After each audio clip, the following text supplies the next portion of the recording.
Hi friends, welcome to Sambria channel.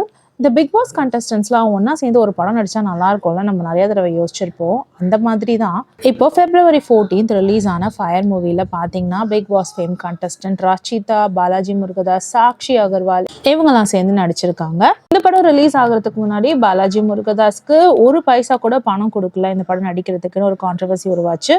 அடுத்து இந்த மூவியோட டீசர் ரிலீஸ் ஆனப்போ ரச்சிதாவை பத்தின ஏகப்பட்ட டாக்ஸ் வந்துச்சு. ஏன்னா ரச்சிதா சீரியல்ஸ்ல எல்லாமே பாத்தீங்கன்னா ரொம்ப குடும்ப பாங்கான ரோல் தான் பண்ணியிருப்பாங்க.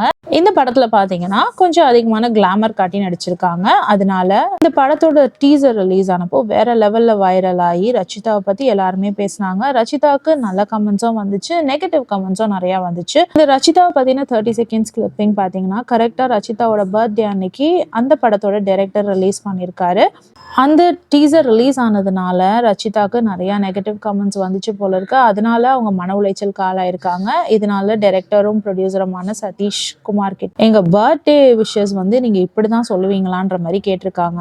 அதுக்கு டைரக்டர் சொல்லியிருக்காரு, நீங்க நடிச்சது தானே மேடம் நான் போட்டிருக்கேன், நான் ஒன்றும் எதுவுமே மார்ஃபிங் பண்ணியோ இல்லை ஃபோட்டோஷாப் பண்ணியோ போடலையே மேடம்ன்ற மாதிரி கேட்டிருக்காங்க. இதனால ஃபயர் மூவி டைரக்டர் சதீஷ் குமாருக்கும் ரச்சிதாவுக்கும் ஒரு பெரிய மனக்கசப்பு உருவாச்சு. நான் டப்பிங்க்கெல்லாம் வரமாட்டேன்ற மாதிரி ரச்சிதா சொல்லிட்டு போனை வச்சிருக்காங்க. ஆனா இந்த படத்தோட எல்லா டப்பிங்கையும் அவங்க முடிச்சு கொடுத்திருக்காங்க. ஃபயர் மூவி டைரக்டரும் ரச்சிதாவை பத்தி பேசும்பொழுது, நான் என்ன கதை என்ன கதாபாத்திரம் எல்லாம் சொல்லி தான் எக்ஸ்பிளைன் பண்ணி தான் அவங்கள வந்து நான் மூவில ஃபிக்ஸ் பண்ணேன். ஆனா அவங்க பர்த்டே அன்னைக்கு நான் விஷ் பண்ணி அமிச்ச அந்த ஒரு சின்ன கிளிப் தான் வந்து அவங்களுக்கு ரொம்ப மன கஷ்டத்தை உருவாக்கிடுச்சு போல இருக்கு.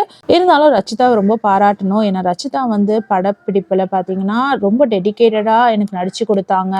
இந்த நடிப்புல ஒரு குறையும் வைக்கல. இன்ஃபேக்ட் படப்பிடிப்புல ஒரு சீன்ல அவங்களுக்கு ஒரு கதவு அவங்க மண்டையில அடிச்சு அவங்களுக்கு காயமான போது கூட அவங்க அதுக்காக படப்பிடிப்பை நிறுத்தாம எனக்காக பண்ணி கொடுத்துட்டு தான் போனாங்க. வேற எந்த ஹீரோயினா இருந்தாலும் ஷூட்டிங்கை பேக்கப் பண்ணிட்டு கிளம்பி போயிருப்பாங்க.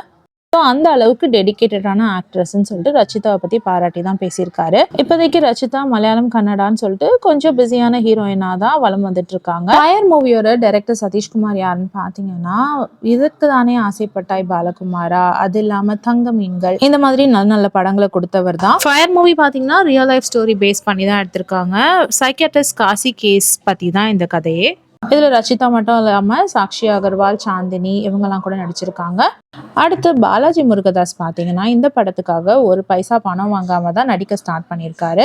அதாவது இந்த ஃபயர் மூவியான டைரக்டர் என்ன சொல்லியிருக்காருன்னா, பாலாஜி முருகதாஸ் கிட்ட, நீங்க ஒரு நியூ ஃபேஸ், நான் உங்களை நம்பி ஒரு பெரிய பணம் போட்டு படம் எடுக்கிறேன். இது பாத்தீங்கன்னா ஒரு புதுமுகம் வச்சு எடுக்கிறதுனால எனக்கு பெரிய ரிஸ்க் தான். இருந்தாலும் நான் உங்களை ஹீரோவா வச்சு படம் எடுக்கிறேன். இன்கேஸ் ரொம்ப நல்லா போச்சுன்னா உங்களுக்கு 5 lakhs வரைக்கும் சம்பளம் தரேன்னு பேசியிருக்காரு. இதுக்கு ஒத்துக்கிட்டு பாலாஜி முருகதாஸ் சைன் பண்ணிட்டு தான் படத்துல நடிக்க ஆரம்பிச்சிருக்காரு. இருந்தாலும் படப்பிடிப்புல நடுவுல பாத்தீங்கன்னா சில டைம் வந்து பாலாஜி முருகதாஸ் பணம் கேட்டிருக்காரு. அதுக்கும் சில நேரம் அவசரம்னு சொல்லும் பொழுது டைரக்டர் ஓரளவு அமௌண்ட்டை டிரான்ஸ்ஃபர் பண்ணியிருக்காரு.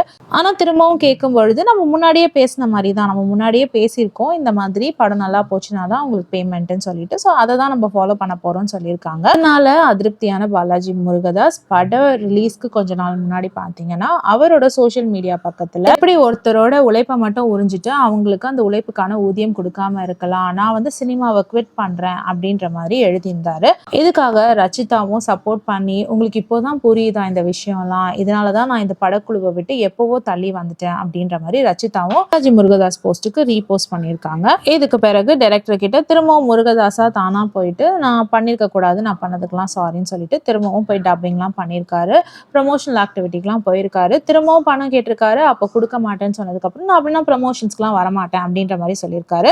இப்போ மூவி ரிலீஸ்க்கு அப்புறமா பாத்தீங்கன்னா அந்த படத்தை பார்க்க வந்திருக்காரு. அப்புறமா எல்லாருக்கும் இன்டர்வியூ கொடுக்குறாரு. ஸோ அவரை கொஞ்சம் அங்க இங்க பார்க்க தான் முடியுது. பட் ரச்சிதாவை பெருசா இந்த மூவியோட ப்ரமோஷன்லாம் எங்கேயும் நம்மளால பார்க்க முடியல. இந்த விஷயத்த பத்தி சோசியல் மீடியா பக்கத்துல பாத்தீங்கன்னா சில பேர் பாலாஜி முருகதாஸ்க்கு ஆதரவு தந்து தான் பேசிட்டு இருக்காங்க. ஒருத்தரை நடிக்க வச்சுட்டு அவருக்கு பணம் கொடுக்காம இருக்கிறது தப்பு, அவரோட உழைப்புக்கான ஊதியத்தை கொடுத்தே ஆகணும்ன்ற மாதிரி அவருக்கு சில சப்போர்ட்டும் வந்துட்டு தான் இருக்கு. ரச்சிதாவோட இந்த மாதிரியான டிஃப்ரெண்ட் கதாபாத்திரத்துக்கு பாத்தீங்கன்னா நெகட்டிவ் கமெண்ட்ஸும் வந்துட்டு இருக்கு, பாசிட்டிவ் கமெண்ட்ஸும் வந்துட்டு இருக்கு. படத்துடைய ஓவரால் ரிவ்யூ பாத்தீங்கன்னா ஃபர்ஸ்ட் ஹாஃப் வந்துட்டு ரொம்ப டிராக் பண்ணி போறதாவும், செகண்ட் ஹாஃப் வந்து கொஞ்சம் விறுவிறுப்பா போற மாதிரியும் சொல்றாங்க. ஆனா செகண்ட் ஹாஃப் ஃபுல்லா வந்துட்டு கொஞ்சம் பசங்களோட உட்காந்து பாக்குறது கஷ்டமான விஷயம் தான் அப்படின்ற மாதிரியும் சில பேர் சொல்றாங்க. சில பேர் வந்து குழந்தைங்களோட சேர்ந்து பார்க்கக்கூடிய மூவி தான், ஏன்னா அவங்களுக்கும் தெரியணும் இந்த மாதிரி உலகத்துல நடக்குது, அதனால நம்ம ஜாக்கிரதையா இருந்துக்கணும்னு அவங்களுக்கு புரிய வரும்ன்ற மாதிரி சொல்றாங்க. மொத்தத்துல மூவி பாத்தீங்கன்னா பார்த்தீங்கன்னா ஒரு நல்ல சோஷியல் மெசேஜ் தருது அப்படின்ற மாதிரி சொல்லியிருக்காங்க. பெண்கள் எல்லாம் பார்க்க வேண்டிய ஒரு மூவின்னு சொல்லிட்டு இருக்காங்க. இந்த படத்தை பார்த்துட்டீங்கன்னா உங்களோட கருத்தை பதிவிடுங்க. வேற ஒரு வீடியோல திரும்பவும் மீட் பண்ணலாம். பாய்.